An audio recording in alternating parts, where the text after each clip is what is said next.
this planet as a training ground for gods, and the Elohim realized, gulp, we're training our own replacements, and they tried to sabotage the whole system.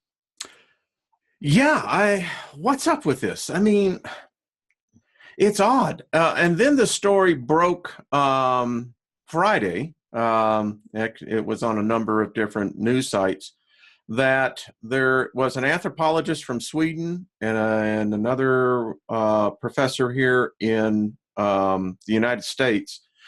What they did is they took all the samples of 5 million different species of animals, and they looked at the mitochondrial DNA, and that's the big thing now. It's the human genome was the first one. Now we're doing human genome 2, and Right. That's mapping the mitochondrial DNA, the feminine aspect. Here's the strange thing. They came down to an odd conclusion because they took the results they did with the animals over to the sapiens, man, and come to find out 200,000 years ago, there was a mass extinction event. And guess what? Apparently 2 hominids, whatever they were, sapiens, we don't know. They didn't actually type them. But we came from an Adam and an Eve. Interesting. Now, here's the thing. They are convinced that there was a cataclysm that happened right after that as well. And it basically kind of goes with something happened much akin to what we read about in many different religious beliefs. Was that the moon showing up? I don't know. The moon showed up and threw everything into catastrophe. Well, Wait, let me switch gears here, and I feel really bad for this. I do. If there was a hell, I would probably be going to it. I'm almost sure. But when I read about this poor, deluded individual over there in that island off the coast of India, going to tell these islanders, these natives about Jesus, and they killed him, something in me wants to laugh at that. It's just, I feel bad, but dude, it's like, is this just purifying the gene pool? I don't know. I know I should feel bad, but I don't. And I know I shouldn't laugh, but I do. It's just such a microcosm of the futility. These people were fine until he showed up. And usually the white people end up causing the indigenous people's society to get messed up. This time they turned the tables and just said, no, we're going to take care of you, bro. Look at this. And I got the story up here. So an American, I mean, they told him not to go. Of course they told him not to go. I mean, that's what gets me, Jeff. They said, you don't want to go there, dude. Trust us, you don't. But he had to go tell him about Jesus. Yeah. Well, I guess they told him what they thought about his Jesus. You know, I feel the same way about him, Wayne, and I know I shouldn't. I feel the same way with him about him as remember that poor pastor that tried to walk on the water over the crocodile-infested river, and that ended predictably. Yes, it did. And then last month out of, what was it, Western Kentucky, the snake handler church, 2 people bitten, died. Imagine that. Imagine that.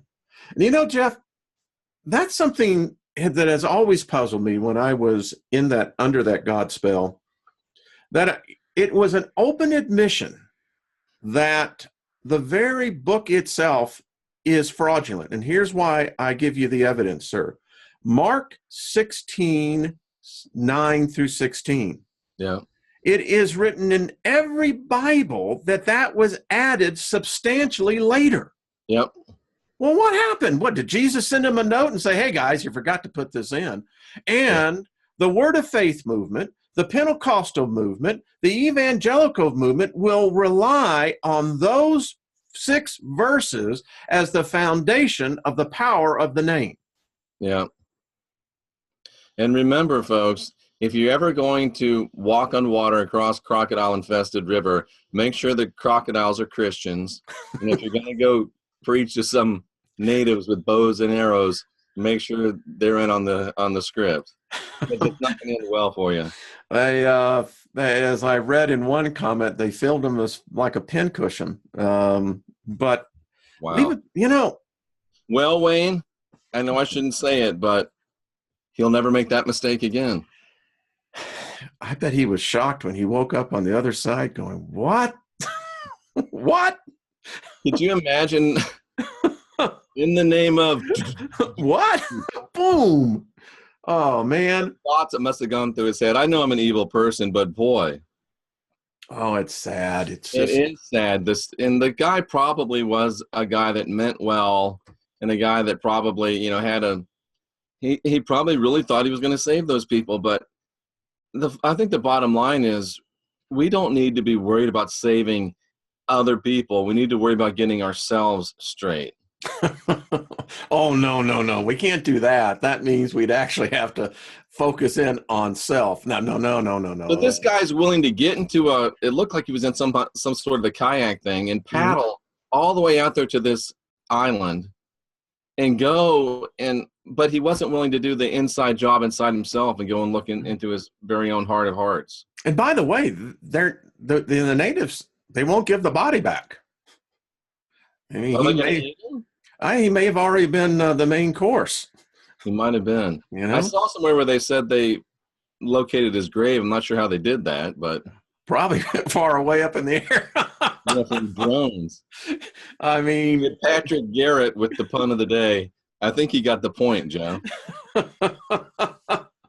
It's like I told Lynn, I said, well, they're probably saying it tastes like chicken, but if it came from America, it probably was pretty. And there are church services across the land today memorializing this gentleman probably for his. Well, you know where he was a graduate from, right? What's that? You know where he graduated from, right? Don't tell me Oral Roberts. Oral Roberts. ORU. Yeah. How did I know that? That was a complete guess. Yeah. ORU. Yeah. Oh my. They're making a memorial to him there. They're in Tulsa, and there you go. So what's this memorial going to look like, Wayne? I'd make a stick man. Well, listen, if the memorial of Jesus is a cross that he was crucified on, what do we make the memorial of this poor fellow? Is it a bow and arrow? Is it a spear? Is it a pin cushion? What would it be? You know, I think that's what it would be, you know. Could you see this? Don't touch. I don't know. It's sad. It really is. Because, you know, I was a real supporter of ORU at one time. You know, Oral Roberts. Wayne, Gary Baxter, ORU grads. The other white meat. We're awful. But you know what the chances are, Wayne? The chances are that in his death, he did get the stigmata. Yeah, he did. This is awful, Wayne. Why did you start this? You're gonna get emails. This is horrible. But okay. Well, I just can't understand. It just is like, come on, man, really? It's. But even the mainstream secular media is kind of like this poor guy, this brave guy, and seriously. I felt bad for him, but you know, they said, and he wrote a journal. I didn't feel bad for him for a second. I'm sorry. And here's a lesson. His spirit guide, his spirit was telling him, don't go. And that's exactly what that's what he wrote in his journal. He says, I got this bad feeling. And I'm thinking, well, sunshine, that's about the time you need to start waking up. You got a bad feeling, that means don't go. So, yeah, I'll just say hello to everyone in the chat room. Hi, folks. How you doing? Hope you've had a great Thanksgiving. Those of you in the other parts of the world, hope you're having a great Sunday. Jeff's getting a refill of coffee. So, as I'm sitting here, let's see. Wayne, he did hear some guidance not to go. He had a bad feeling, and he didn't listen to the bad feeling, and it got substantially worse. So let that be a lesson to you. Yeah, he should have listened to himself. I contend that we can see the future to a limited degree. All of us can. Yeah, I think with that we can. I really do. I do miss my old chair, Wayne. Oh man, Jeff, I'll tell you what, we're gonna have to give you. Am I gonna need to bring you on and do a fundraiser for you? I just like saying that because Captain Kirk said it. Although I have to say, the one you that gave up the ghost, that was a beauty. That was a great chair. Yeah. And Wayne, this book right here is rocking my world. Yes, Mr. Icky, how is he doing? Dude, he's got all the answers. I don't know if any man has all the answers. Good point. I agree. Yeah. But it's rocking my world. Jay and I have done like 2 or 3 shows on it, and we're getting crazy numbers of people showing up and listening. And it looks like we're going to get David Icke on this channel, so it's going to be pretty interesting.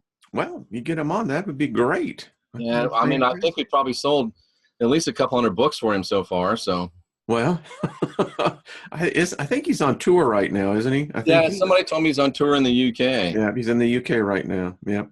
So, but yeah, I mean, he's a guy that has been ridiculed, lampooned, everything but tarred and feathered, and he's hung in there for all these years, and now he's kind of sitting back saying, "I told you guys." That's some weird. Guys. We're living in a time that's unprecedented. It's just unprecedented.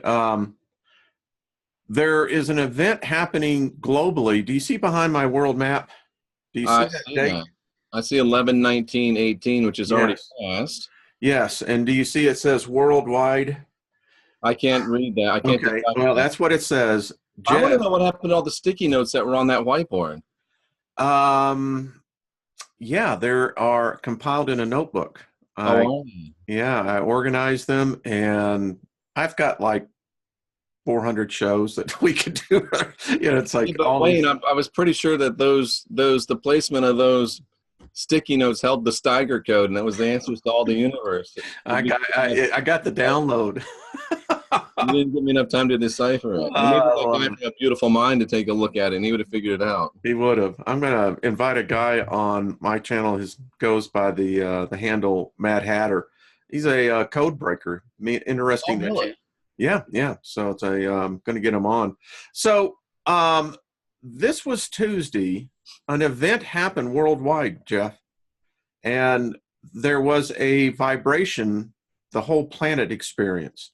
The whole planet. This was registered all over the world. Something's happening now. If you look at what's happening to the African Rift, you have Madagascar, who's now going out into the Indian Ocean. The African Rift, the Southern Rift right there, is separating at a rate that in the next 10 years, that whole region there, 500 plus kilometers, will be an island. Wow. Drastic changes taking place, Jeff. Just this worldwide vibrations really got me scratching my head. This one is it's a sign. I'm telling you, and as all things are, every event is surrounded by signposts. And I think that we're coming into something. I don't know what it is. The folks in Washington State on Interstate 5, they know of the mountain up there. That mountain is coming down. And what is it? It's the, what do they call it? White Ridge. I know it's right there on Interstate 5. They know about it. Crumbling? Oh, the whole mountain is fractured. Oh. And it is now shelving. And geologists there's nothing they can do about it. They just got to wait for it to come down. So we're seeing these rifts show up all over the planet. Yeah, who was I watching the other night? I was watching something. Somebody sent me a video, and this person was going through all these cracks in the earth, all of these sinkholes and crazy places like Ireland, and yeah, it seems like there's some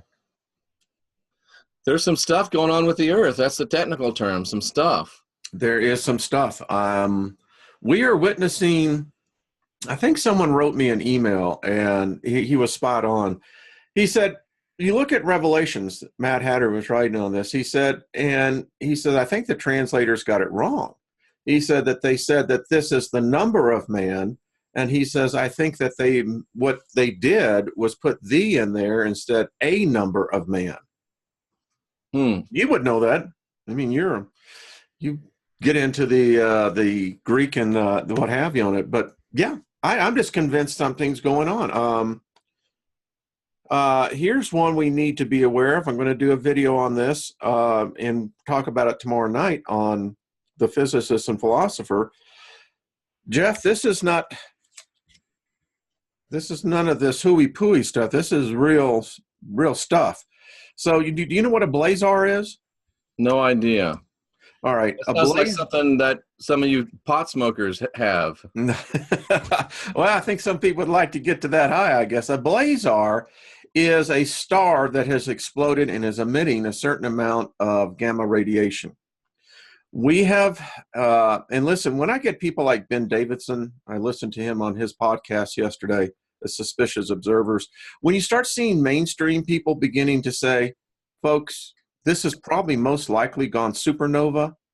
It's in our quadrant. It just hasn't reached us yet. And there are astrophysicists who are saying blazar TXX 0506 plus 056. That's the name of this event. Jeff, that apparently we've been hit by one wave, and quite frankly, it's got a lot of scientists out there wondering what's really happened. If this has gone supernova and it's in our area, and we're still talking a billion years out, but in cosmology time, a billion years is not that. So if that went off a billion years ago, we wouldn't see the light until just now. Wow. So, and this is the other thing, my friend. You think about the sun. The sunlight that we go out, and it's clear out here, right here in Colorado right now. The sunlight we're seeing it's actually 174,000 years old. That photon, that ejection of energy that happened in the nucleus of our sun took 174,000 years to get to the surface. And this is what we're seeing now. So I hate to throw a monkey wrench into people's theology. Actually, I'm lying. I love it. But if there's going to be this supposed Jesuit fantasy of 3 days of darkness, then this 3 days of darkness had to have happened 300,000 years ago. Yes, sir. For it to come and hit us. Bingo. Thank you, my friend. Get that out of my friend. You get the gold star today. Let me show you this, Wayne. Let me show you this. This is Revelation 13:18 that we were just talking about. The number of the beast is a man's number. It is a man's number. It's a man's number. Yeah. So could that be identified as like a social security number? Could it be identified as an ID number? I think the Greek, just a literal rendering of the text shows that it's actually money, impress of money on a coin, a man's image on a coin. Ooh. You can. So he'll be a rich man. Oh, there you go. I want to be a rich man, rich man. It is a man, one of the human race. It is a man's number. It is man's number generally. Good. This is good, buddy. I love where this is going. This is cool. It is a man with a number, and he's most likely going to be. Or the generic term for mankind. It's just the number of man. It's man's number. Yeah. All people of the human race. I love it. So there you go. You've asked. Thank you, sir. Thank you. Thank you. Thank you very much. When you speak about words, so blazar, folks, we need to. I don't know. I don't know. I worked all day. He's gay. Wonders if he has a gay number. I don't know if there are gay numbers. Are there? How would you define a gay number? See, I grew up in a time where gay meant happy. Yeah. So in my lifetime, I've seen a word that has been transmuted from one expressing joy and happiness to one expressing sexuality or a sexual preference. Yeah. I don't get that. That is interesting, isn't it? Yeah. I mean, I don't understand that. So speaking of words, I'm reading this book, New York Times bestseller, and it was written back in the 70s. Any case, it's dealing with the concept of how we live our lives, the perception of how we define our reality. And the example was brought out, and I thought it was so cool. So room. When I say room to you, Jeff, what do you think? Room? Yes, R-O-O-M. Put it in context for me. Put it in a sentence. Oh, I could put it in. See, that's the point. Well, room to me means space. If you just say room, I'm thinking space. Okay, and so we could define then room as you and I are sitting in a room. Yeah. It's a defined space. Yet, I could use the word again and say, Jeff, I have some property where I have room to grow. Yeah, that's the way I think of it. When you say room to me, I'm thinking of space and expanse. Yeah. Yes. And that one word helps to clearly separate how people perceive reality. Many perceive the reality of a room as a defined space contained by barriers. Then you have where those who say room, that I think room is basically no barriers. Yeah, that's what I would say. Yeah. Interesting, isn't it? So I wonder if that shows, I don't know how you could do it, but if most people that are still within the fear, guilt, control matrix, most people that are still under the God spell, if they when they hear room, do they think of an enclosure? And people that are out of that, do they think of room as an expanse? Well, as you were saying that, so I come out of the Word of Faith, doctrine. So the throne room, think about that. And there's so many other allegories, particularly with religion. You talk about the room, the upper room. The upper room. Think about that. Somebody said the upper room. I didn't. That wasn't for me. That's well done. The upper room. Yep. I'm just trying to read what the people are adding there. So anyway, it's an interesting idea. The Holy of Holies was a room too. Yes, it was. And it was David Icke pointed this out, and Jay pointed out in our discussion last night and I had never seen this before. I'd seen it, but it had never clicked. The Holy of Holies, Wayne, according to the measurements in the Old Testament, is a perfect cube. Yes. How about very interesting. It is very interesting. And what sits there in Mecca? A perfect cube. A perfect cube. Called the Kaaba, I believe. Kaaba. Yeah. Yeah. And somebody sent me an email today, and I'm not saying anything other than it's interesting, but if you put Kaaba and Allah together, you get Kabbalah. Like Kabbalah. Uh-huh. I'm just saying. And the cube is also associated with Saturn. It is. And the New Jerusalem, if you look at it in the book of Revelation and just take it literal rendered from Greek to English, it's a cube, cousins. What does the next generation show for the race that's going to come back and make us all automatons of a hive mind? They're the Borg. What do they travel in? A cube. They do. Yes. Resistance is futile. That's what they want us to believe. Didn't Picard said, well, we'll resist you to our death. And what did the cube say? Death is irrelevant. Doesn't matter. You're still going to get sucked in, buddy. And death is irrelevant, isn't it? It truly is. Allow me to share something with you. I had pulled something up earlier. I always get a little nervous, Wayne, when you start to share the screen because I never know what's going on. Oh, come on. All right. So, I'll never embarrass you only on purpose. Exactly. It's like, really? So here's the article I was talking about. Did a mysterious extinction event precede Adam and Eve? Absolutely. Genesis 1:1 and 1:2 in between those two. And I'm going, again, the God spell, the video I did, Two Creations, Two Worlds, it's gotten almost like 100,000 views on it. Jeff, it's amazing how many people cannot handle the fact that there was a extinction of, I think we were hit by an asteroid. Because doesn't Genesis 2:4 say that there was no vegetation found on the earth and that there was no man to till the soil? It's actually in Jeremiah 4:23, and Jeremiah says that this extinction event happened at the appearance of Yahweh and the blast of his fiery anger through his nostrils.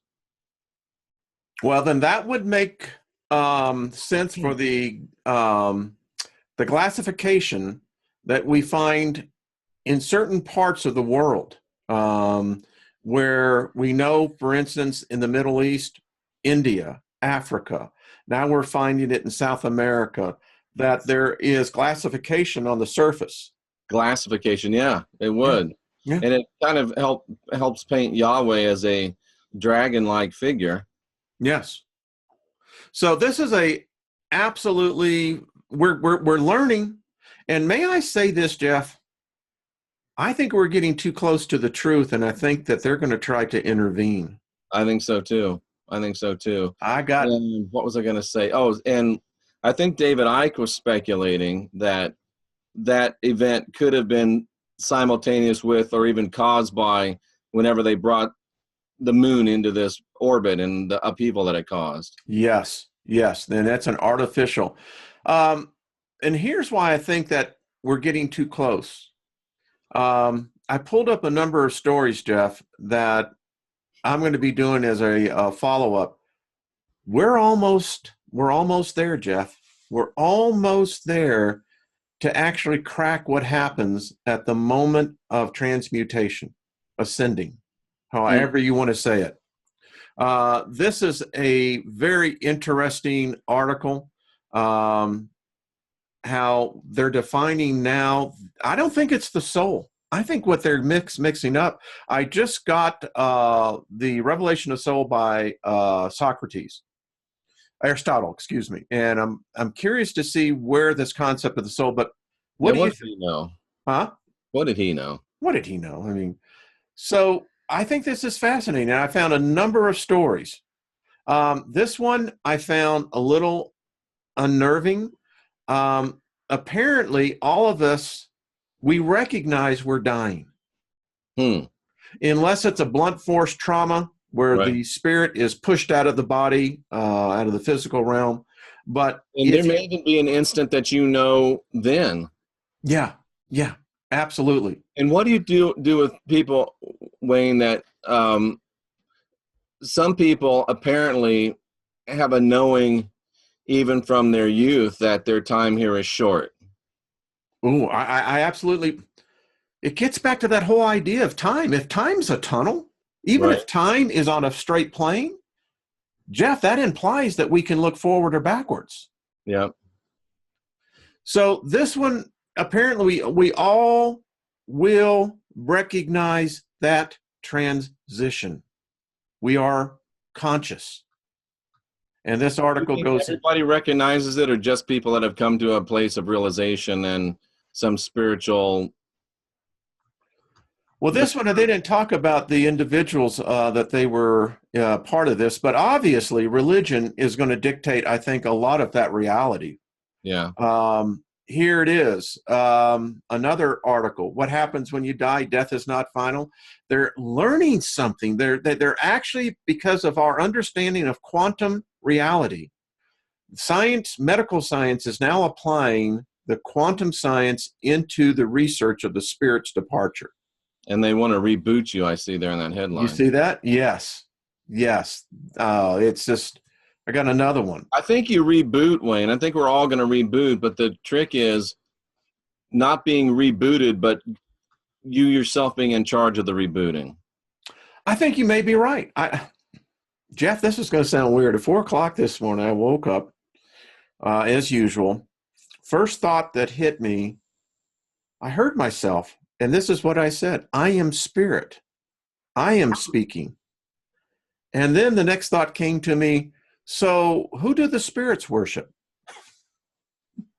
Anyway, I'll stop this. But I just wanted to show you just some of the crazy stuff that's going on. Maybe, Wayne, I think the spirits have learned enough not to worship. Ooh. Because anything that wants worship isn't worth worshiping. I like that. I was just looking at some of the comments. So to me, it's very plain that this is an adventure to look forward to, Jeff. It Oh, really is. absolutely. This book I'm reading about this Indian shaman, it's quite fascinating to see the cultures, the indigenous cultures that were here in the Southwest, all the way down into Pan America, all the way down into South America. There was a rich belief system, and they understood reality, I think, better than all of us combined. Absolutely. Have you ever read the Carlos Castaneda books? That's what I'm reading right now. That's what I thought. How do Yeah. I know these things? I knew it. Yeah. See? So you're going to the desert. Talk to me. What are we going to be finding in the desert? Hey, Blazing River, how are you, fellow Coloradan? Well, that's a great question. I'm going there just to be in the ether of these holy lands, and to walk places that not too many pale faces, and I know it's a racist term, have walked, and going to see what I'm going to see, and going to discover not so much something out there, but maybe something within me, and have some fellowship and meet a lot of people that I haven't met before. And I know one thing: if there's Kool-Aid there, I'm not going to drink it, Wayne. Well, if they give you a little cactus juice, as you know, peyote is, and I took a lot of that. I now understand something. I was telling my wife this. Things have changed in me, and the movie screen that I'm watching now is starting to answer some of the questions I have in my present, because the events that happened in my past have provided those answers. Good point. Good point. And, we're here for a purpose. We're here for a unique purpose, a unique time. And I understand now why, my spiritual searching went through primarily psychotropic plants and chemicals as well on that, particularly lysergic dialdehyde. So, yeah, it's. I think it's going to. I think it's going to be interesting. Yeah, absolutely. And with Rex being there and Derek Bros being there, I'm kind of the straight guy, so How many people are you expecting out there? It's too hard to try to nail down. I'm just not sure. I don't know. I really don't know, and I have no idea. You see, I like this. You're going in with a blank slate. Oh, absolutely. Yeah, this is cool. Rosa. Yeah. Yeah, I think that this is really cool. Well, I think you're going to have an experience, Jeff. I really do, because, again, I am convinced that 2019 is going to be a year that's just really going to be, I think it's going to be much more different than I think what we can anticipate. Yeah. And I know one thing for sure, Wayne, if Rex is there, it's not going to be dull. No. Now, y'all going to be doing live broadcast? I've hung out with Rex a couple times, so it'll be fun. Yeah, we have actually, I'm pretty impressed. Derek went out there. He procured this little system, this little satellite dish and stuff, and he took it out there and aimed it up at these geosynchronous satellites. Sorry, flat earthers. But Oops. He's got internet out there in the middle of the desert, and we're able to upload at least produced programs, but it looks like even live programs. Wow. The internet from the middle of the desert with this little satellite dish he's got out there set up. It's pretty incredible. So there's definitely going to be at least some almost live broadcasts. And I think, there'll be three of us going out, and I'll have a camera, and Rex will have a camera, and Derek will have a camera. And I think that those cameras are going to be broadcasting back real time to the satellite. And the idea is to uplink it from there. Yeah. And then we've got all this FLIR technology. So we're going to be doing, infrared and night vision and all of this stuff. So, I mean, it should be pretty interesting stuff. So who's bringing the lasers? Because listen, if you see Derek got all that stuff. Good. I hope somebody's bringing some phasers in case we see some creatures in the. Well, the lasers, I have a couple of military grade tactical lasers. They're designed to blind you. Oh, really? Yeah. I mean, why else have the laser? Yeah. I mean, when you have it on your 308 and you actually slide it in, and it'll put your eye out. But Really, it'll blind you, huh? it will. Yeah, it will literally blind you. For how long, So do you know? usually you'll have a what they call the afterglow. It'll last an hour or so. Yeah. Somebody's asking if Ozzy Stern's going to show up. Oh, I have no doubt. Probably. He's hitching a ride. I mean, it wouldn't be a trip without that. Hey, Blaine, someone knows a little bit. Anyway, my point is this. I think you will, and I think someone should be there. They do respond to high-intensity light, lasers. Who's they, Wayne?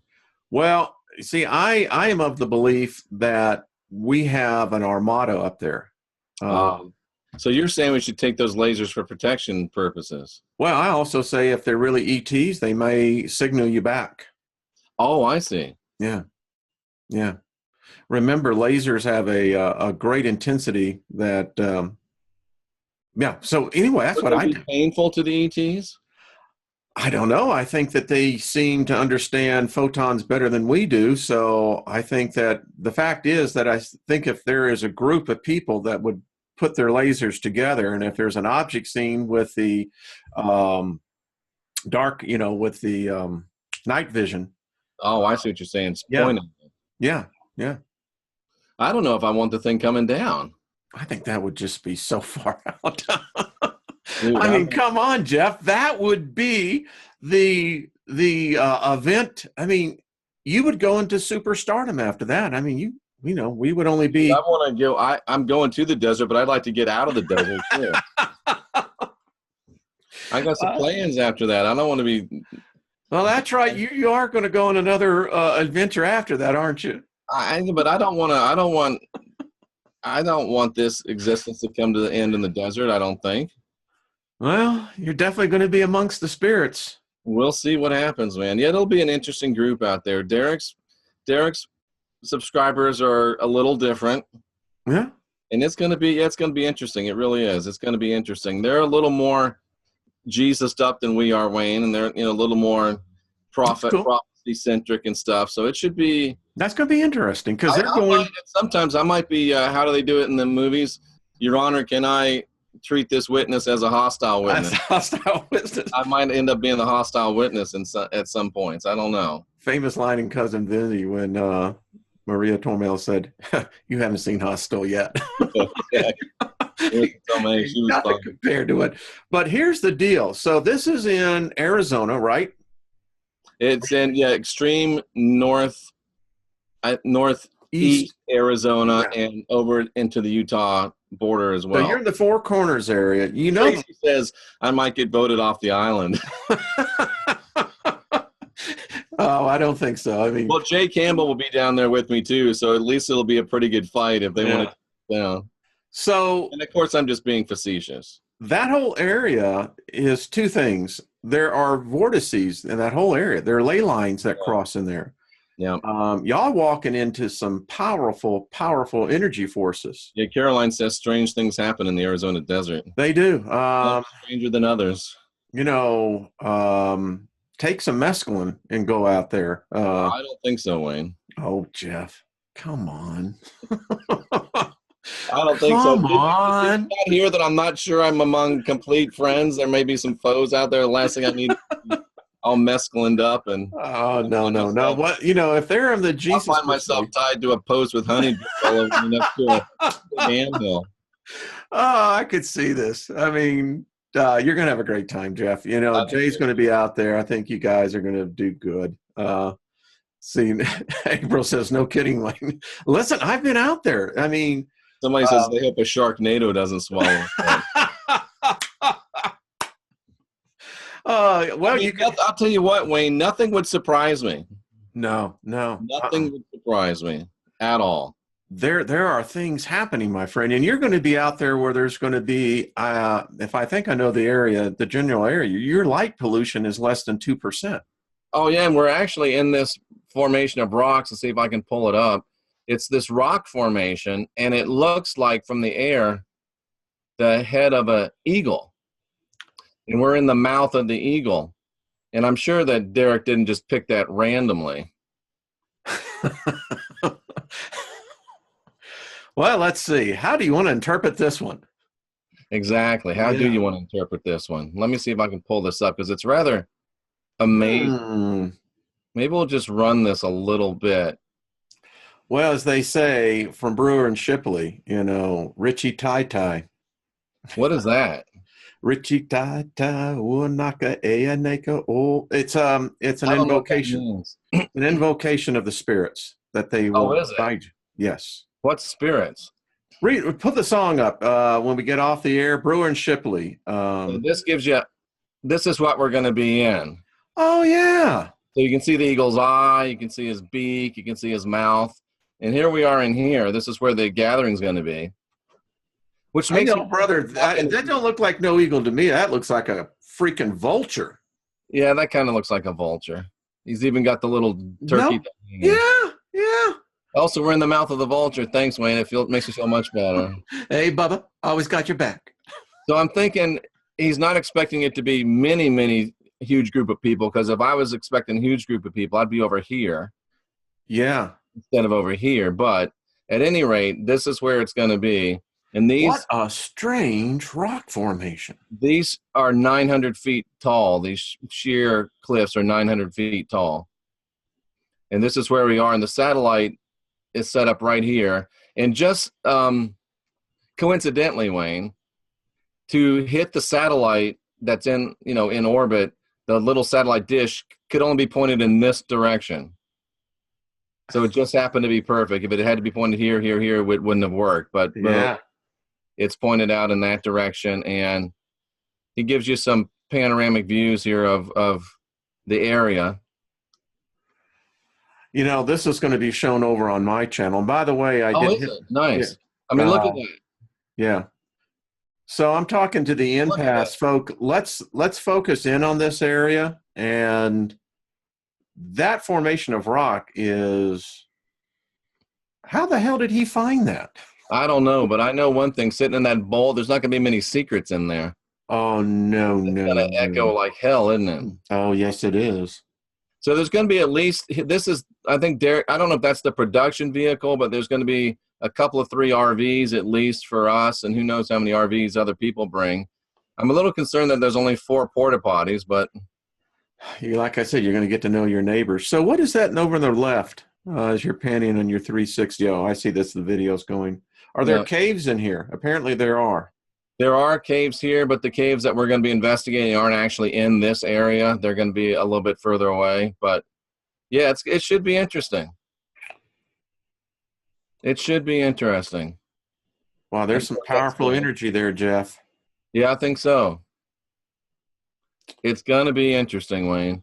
I almost had some trepidation of not wanting to go, but I think it's going to be all right.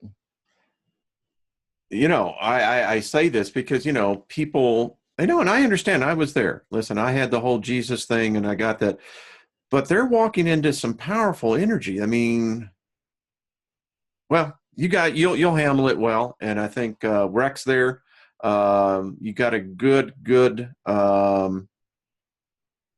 person there with Rex. I think guiding that.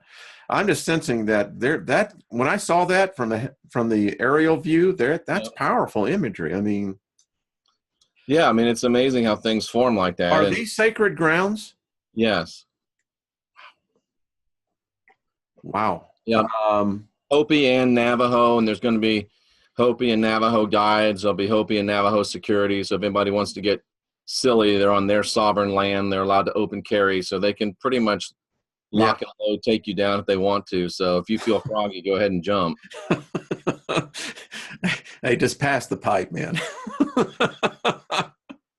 I kid you on that. No, I think this is going to be very interesting. I think the spirit realm, in all the readings that I continue to do, I'm convinced that there was a time when the veil was not here, that the physical and the spiritual realm intermingled with one another. It was not odd to see spirits walking. I would agree with that. Yeah. I don't know if it was when the Elohim arrived, but something happened. I think, and I think about this on not just Earth scale, not just solar system scale, but I think about this in a universal scale. If it could happen to our planet, then who knows how many other planets, but they separated the veil on us. Yeah. I think they did. Yeah. Wayne, I probably couldn't take those rods in my carry or in my if I'm checking luggage, could I take Yeah, you can. the In fact, rods? I'd encourage you to take them. So if I'm checking baggage, they'll let me take them. Oh yeah, yeah, yeah. In fact, I'll pack them. I think you should. I think you should. It'd be very interesting. This is what I would kind of And I'll suggest. take the pendulum too. Please, I think that. You see, I think that the Earth is a living sentient being, and I think your rods, I think other divination devices, I think we could have a much. I think so often as I asked the sweet person I had on my Friday night show, Kindred Spirit. Oh yeah, I saw her. Yeah, to ask the cards about the planets. And I often wonder your rods, if you get into such holy, sacred ground, and I say holy for a purpose, it is holy to them people, to that culture. Absolutely. That is their culture. And I bet you that the rods will come alive, buddy. I bet they will. Yeah. Well, we'll find out. Yeah. Caroline said, yes, she definitely is. Yeah. I think that I'd ask people who read cards, start reading the planets. What do you mean by that, Wayne? Well, Jeff, it's my belief that the planets are sentient beings. I think that they are spiritually sentient beings. I believe that planets like suns are the progression of ascension. I mean, what greater place could you be than a sun in your journey? You would have an existence of 10, 15 billion years. So my point is this: the solar system, our solar system is changing. I documented that on the video I did Friday, and it was methodic. And I didn't hype it, didn't make it conspiracy. I just said, here are the facts. This is what our instruments are telling us. Yeah. And I'm asking the empath community, those who read the cards, those that use other divination, we need to start asking the planets, what's going on? I mean, so often we ask about ourselves. We want to know about events. My question is, and I searched this out, and this is why I'm bringing it out. I can't find anyone who does readings on the planets. But yet the planets are in all the readings. I mean, you think about it. Very interesting. We depend upon the planets in astrology, in Veda astrology, Western astrology, wherever you want to put it. Why doesn't these empaths then start talking to the planets? Interesting. I mean, they're long-lived sentient beings. I'm sure that they would love Mars. I think would have a story to Wouldn't tell. that be interesting? See where I'm going at? About that. Thank you, Jeff. That's where I'm heading. That's very interesting. So why don't we talk to the planets? Why don't we? I think our ancestors did. Why don't we talk to the planets? Somebody in the chat room's having a hard time differentiating Yahweh and the Christ. Oh. Well, you're at the right place. You're at the right place. This man has enough videos right here that you will leave. Anyway, that ambiguity would no longer be ambiguous. Who is the real Christ, Wayne? Amanda Reno asked, who is the real Christ? The real Christ lives within us. What's that? The real Christ lives within us. Yeah, you're looking at him. Go look in the mirror. Yeah. Tim Frick has a new video over on his YouTube channel called The Second Coming of Christ. OMG. Really? It is the funniest story. So Jesus has gone back the second time and is talking to the disciples, Mary Magdalene and everyone else. Oh, it is funny because what he does is that he uses the Gnostic truth from the Gnostics and now puts it into the Christ story. And it is so funny in there. I mean, Jesus tells Peter, he says, you know why I called you the rock? And Peter says, because I'm strong and stable. He says, no, because you're too damn hard-headed. Oh, interesting. And then Peter comes back and he says, yeah, well, what if they really knew what you and Mary were doing? And Jesus said, what if Mary was the true Christ?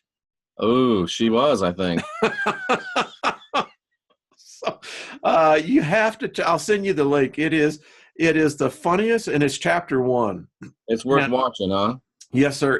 Well, I listened to it. I just put it on while I was doing other things. But it was, and my wife was listening to it, and we're both cracking up. And she said, who is that? And I told her, I said, well, this is the guy who's bringing out the Gnostic truth to the Christ story. Interesting. She said, that is the funniest thing. She said, but it's so true. You know? Jesus said, Peter is arguing with him and talking about his divinity. And Jesus said, Peter, you just don't get it. I told you the kingdom is within. Yeah. And Peter says, well, you know what? I'm getting fed up with you. So I followed you now for a year and a half, expecting, and this is how the discourse goes, so you'll love it. That's excellent stuff. I'll have to listen to that. Yeah, I think you will absolutely love it. It is, put it in the comments after. I think there's really good evidence that Mary Magdalene wrote the book of John, that Mary Magdalene, the words and teachings of this guy, Jesus, if there was a literal guy, were really being fed to him by Mary Magdalene, and it was her doctrine, but she was a woman and nobody would have listened to her. And as you said that, so I'm alluding back to all the decades of reading that book and studying it. It alludes to it, though, doesn't it? Because it says that every time Jesus went off the path to settle, it was the women who took care of him. Yeah. But yet, we only get a small little discourse of the Christ interaction with Mary and Martha. But yet, we see Mary and Martha in the most, I think that they are the fundamental parts of the story. The rising of Lazarus. Mary and Martha was there. The anointing of his feet with the lard. Again, Mary and Martha.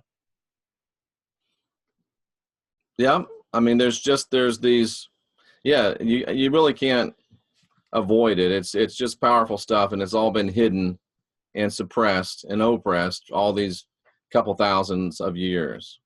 It really shows, I think, too, the patriarchal view that the world has been under for the last 2,000 years. I think it's one of the biggest clues when I finally, I contend that we're probably more in the age of questioning than more in the age of awakening. We may be moving into the awakening, but it became very apparent to me that the story, something wasn't right about it. I mean, the whole thing with Mary. Yeah, and it's interesting. Tracy says that, you talk about Mary, anointing his feet. She sees that, I think, if I'm extrapolating this correctly, as somewhat of an allusion to the fact that Mary was, quote unquote, at his feet, feeding him lines. Ooh, that's good. That's good stuff. I think that's right on. I wonder what the world would be like, Jeff, if we had taken the patriarchal, monotheistic viewpoint that overtook the world after the Golden Age collapsed, that if we really had brought the divine feminine, the true matriarchs, I mean, yep, where would we be right now? Yeah. Very, very interesting. I don't know. Wait, do you believe that Saturn used to be luminescent in and of itself? Yes, I believe that Saturn, in fact, I think Earth was a moon of Saturn. So Saturn wasn't, was it actually a star, or was it just reflecting light? I think it was a star. I think that our understanding of stars are becoming even more diverse. We didn't realize they're, yeah, I think so. So it was a star within human memory. Yes. So yes. That has to completely invalidate almost our entire idea of cosmology. That's what the Thunderbolts projects have done in the electric universe. That is exactly the point. Our whole understanding. I'm doing a follow-up on the video on Friday because most people think that we are in this rotation of how the elliptical orbit. They see the planets, they see the moon, everything on a flat plane. Mm-hmm. But the problem is that the sun is moving at 550,000 miles an hour. The Earth is moving at 167,000 miles an hour. We have two conundrums here that men don't think about. Number one, what's propelling the sun and the moon and the planets and the moons at different rates of speed of propulsion? Where's the inertia? What is propelling it, Wayne? Huh? What is propelling it? It's a good question, and it even gets stranger because we're actually in a heliocentric orbit. Means we're going around like this. So what is pulling us or what is pushing us? And what is pushing us at different rates at different speeds? Yeah. We don't ask ourselves this. Is it gravity? Well, gravity couldn't, if you take the heliocentric view, gravity has a real hard time now. But it's the only thing that makes sense. And I think that our whole view of the universe is that we look at it as this, as the flat earthers would tell you, a flat plane. But we can't be doing that. You and I right now, and everyone that's watching this, we have moved already in the last 10 seconds over 10,000 miles. So if we could see the universe or the galaxy moving through the universe, it would look like it's just tumbling out of control, right? It would be in a complete spiral. Yeah. Would it look uniform or would it look chaotic? It would look very chaotic. Give me 1 second here, my friend, and I will pull it up for you. So it's not this neat little orderly system like they show us like it's in your classroom where they're all going around and they're all in perfect little lines and they all are looking easy and... No. In fact, this is what it looks like. That's what it looks like. Okay, well, that still looks fairly orderly to me. Well, now you have the sun. Of course, the sun is oscillating as well, but in this diagram, what is trying to be shown is that the sun, as you can see, is so much larger than all the planets. But Right. The question is, what is the inertia pushing the sun? And now that we have this heliocentric point of view, you begin to think about the way the solar system works in a whole different... Wayne, when you say heliocentric, what do you mean? Actually in a vortex of what you see right here.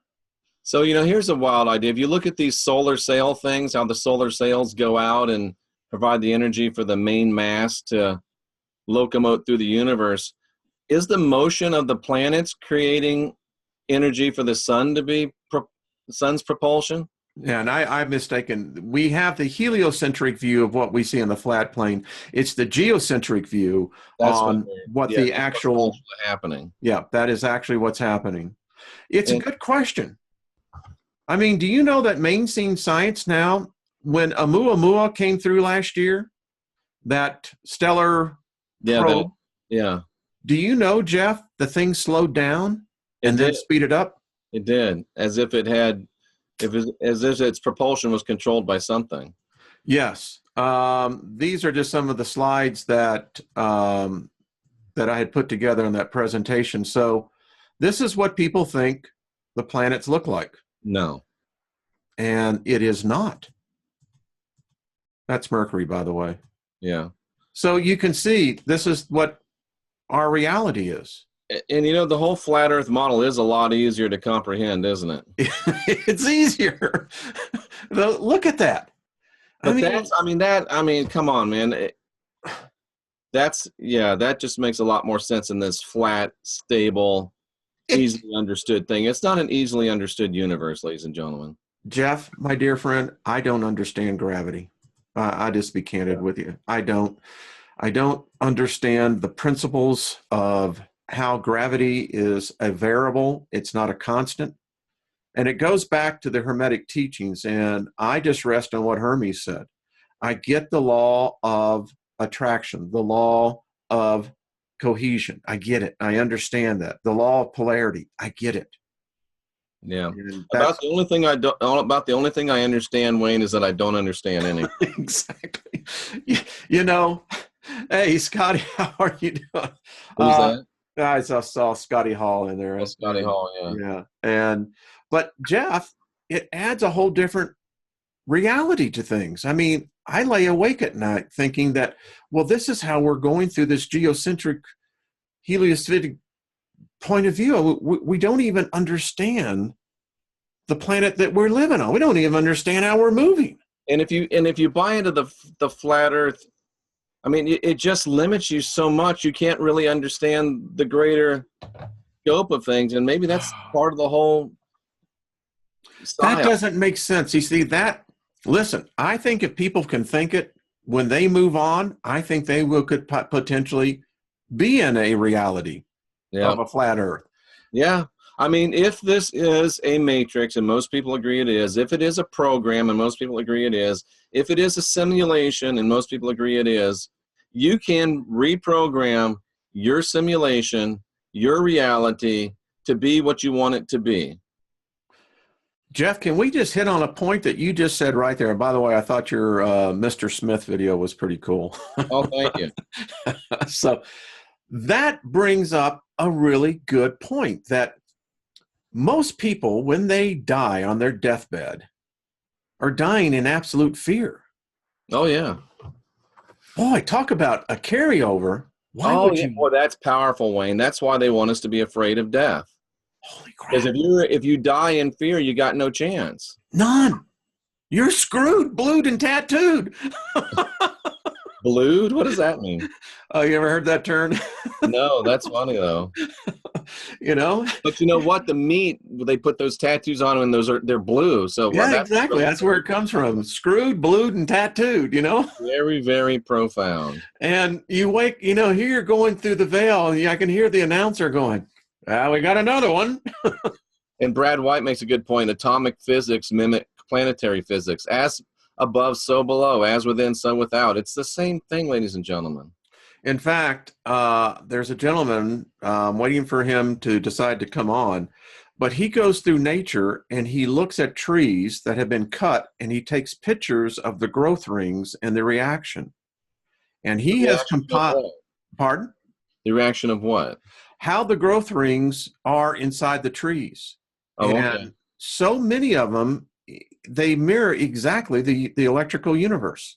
Oh, wow. That's very interesting. They're beautiful, Jeff. I don't have his permission to share them. I'll reach out to him again, but I'll see if I can share them with you. They're beautiful.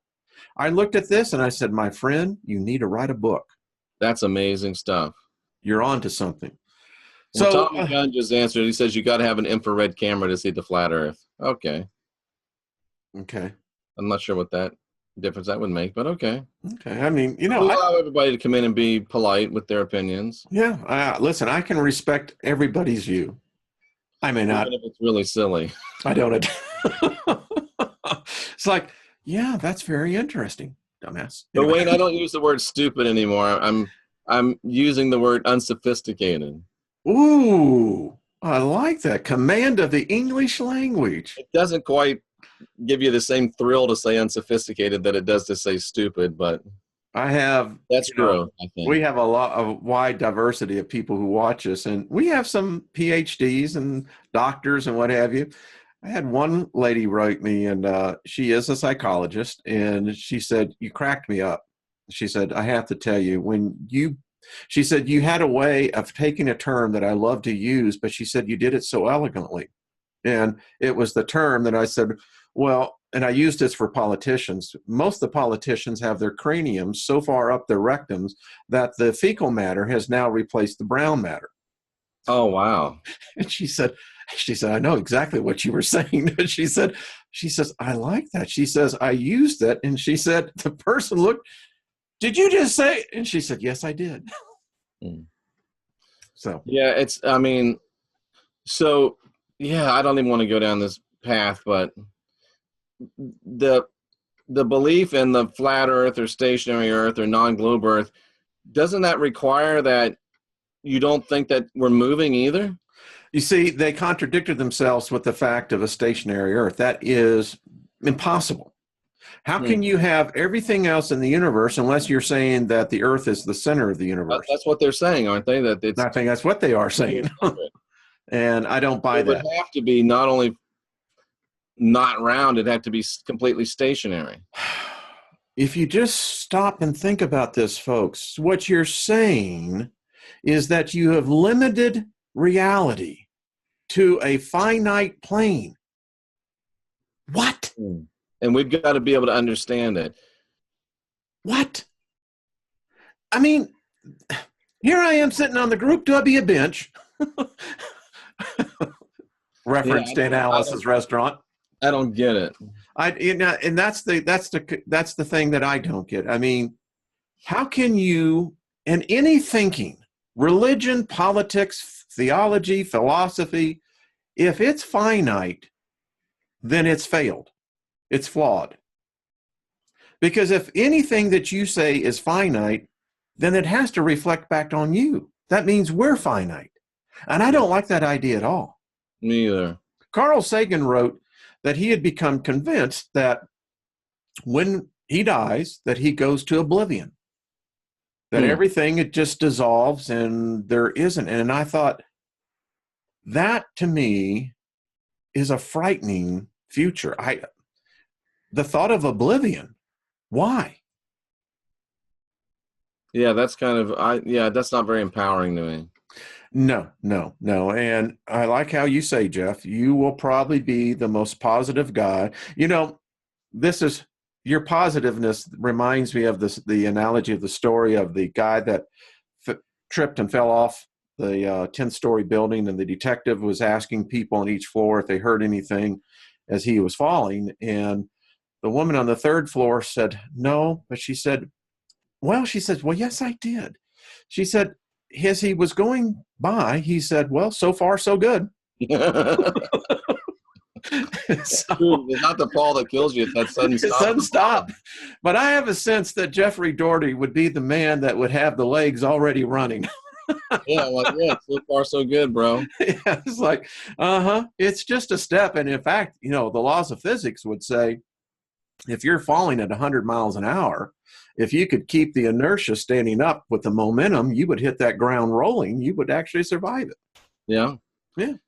And I mean, whether you fall, I don't know what the limit is, but falling 10 stories or 2 stories, I mean, you reach the maximum velocity. So you do enjoy the ride, because it's not going to get any worse. Yeah, it's all good. It's over. So next Sunday, are we going to be on? Man? Huh? What's for breakfast today?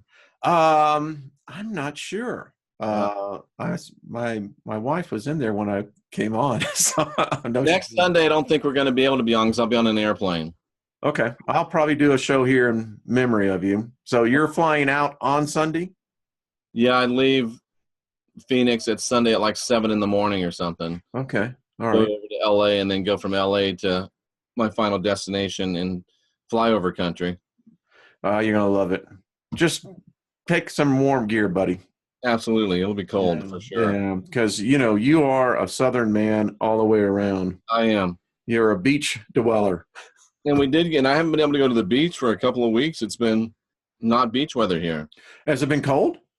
It's been cold and it's been cloudy, and no, baptism's not important unless you think it is.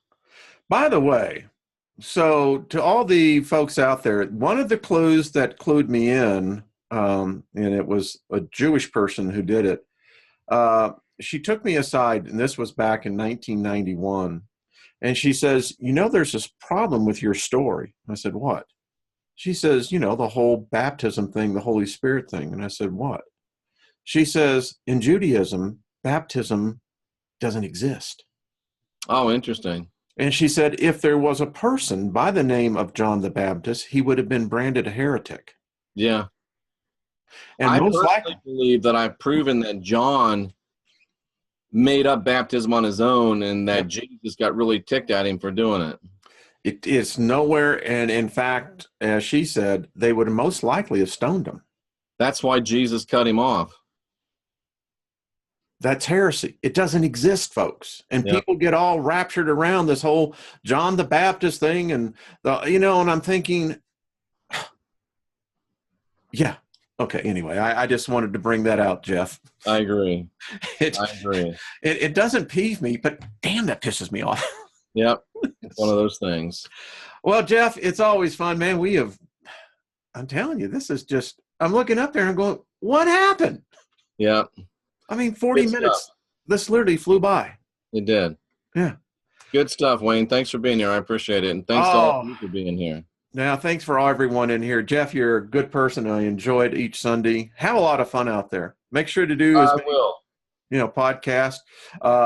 When you get back, let's have you on Friday night over on mine. It'll be a interesting opportunity to get a good we can do that. We can do that. And make sure you go to R. Wayne Steiger's channel and subscribe. And if you're not subscribed to this one, please subscribe. If you're watching, I'm surprised. When people like the videos, what does that mean to us as the people providing the videos? Well, we do this work, and it's labor. It's a labor of love. It just gives you the affirmation. And, I always think of the people that are doing the thumbs down. I'm going, well, then why are you here? Does it do anything as far as the algorithm to push your videos up or make them more recommended? It does. Yep. Okay.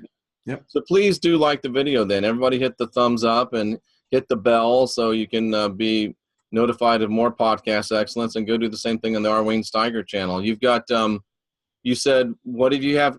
You said you have something coming up.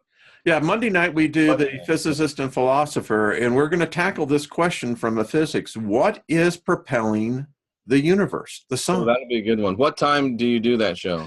7 o'clock Mountain Time, 9 p.m. West Coast time. Okay, East Coast. Jay and I kind of miss you. We don't come on until 10 on Monday night. You come right behind me, and it gives, because we do it exactly an hour, and then what typically I'll do is I'll log off and I'll go over and listen to you guys. Yeah, we should try to coordinate our stuff more regularly.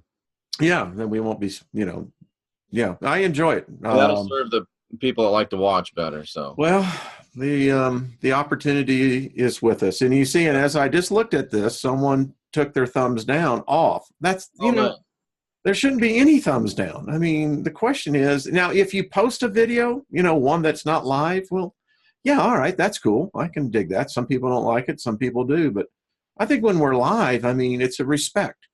Where's the respect? That's all I ask. Where's the respect? Exactly. Well, we have to get up early in the morning. You don't understand. We have to go through all the material. I hope you have a good breakfast, Wayne. Oh, thank you, Jeff. I know as a bachelor, I feel bad.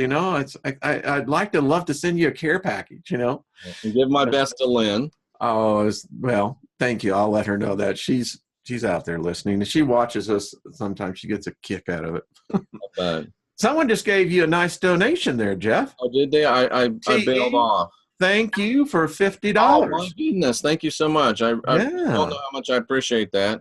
Yeah, that is so cool. By the way, we did the telethon for Princess Warrior Princess. Right, I gave her some money too. Yeah, and I'm not going to have people do the super chat anymore. That's just a ripoff.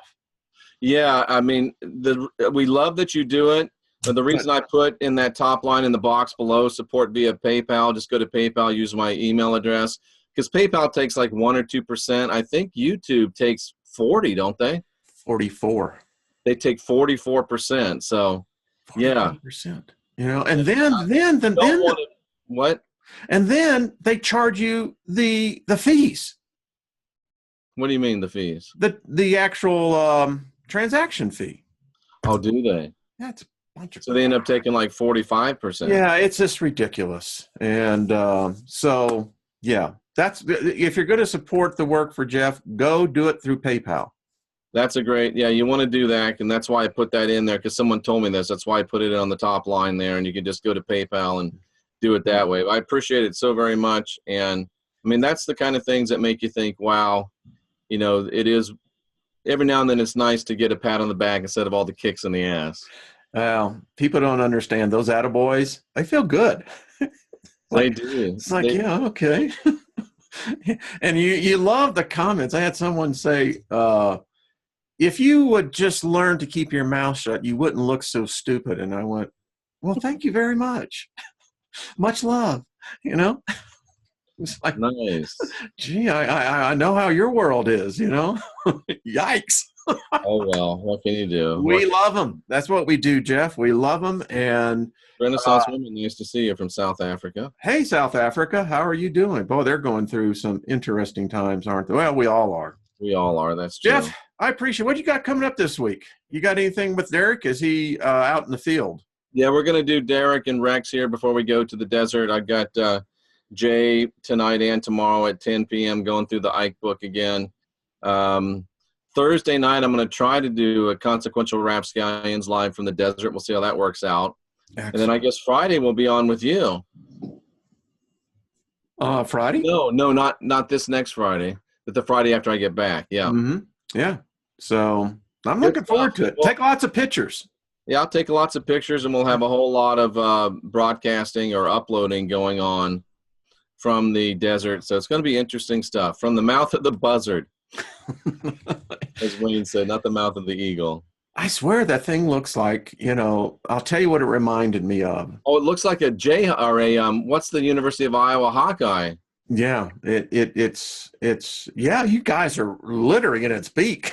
Yeah, literally in its mouth. Tastes like chicken. Tastes like chicken.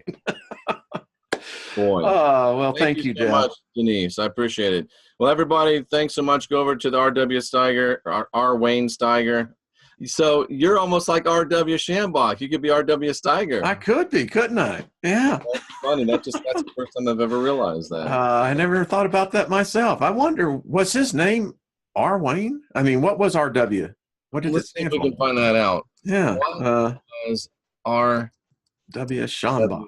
Shambach's real name? Just remember, you don't have any, what is it? You don't have any troubles. All you need is faith in God. Yeah, that's it. That's it.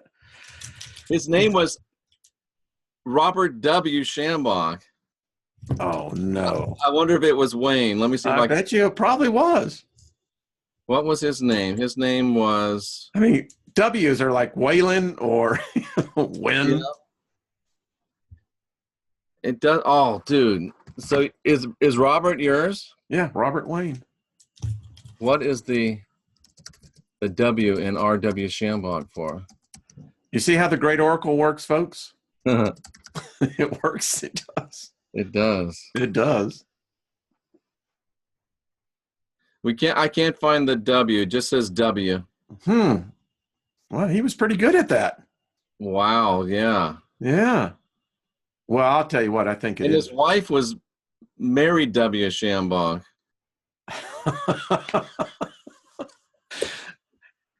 Well, and then when you said that, and then it's a mad, mad, mad world. Where was the treasure buried? Under the big W.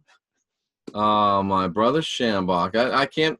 That's my new goal, to find out what the W stood for. Well, when you find it, let me know. I will, brother. I'll let you know. All right. Interesting stuff, ladies and gentlemen. Well, that's a wrap. We've been on here almost an hour and a half. Thank you so much, ladies and gentlemen, for being here. Thank you for being here, Wayne. Thank you, Jeff. We'll see you all again real soon. All right, folks. Bye-bye.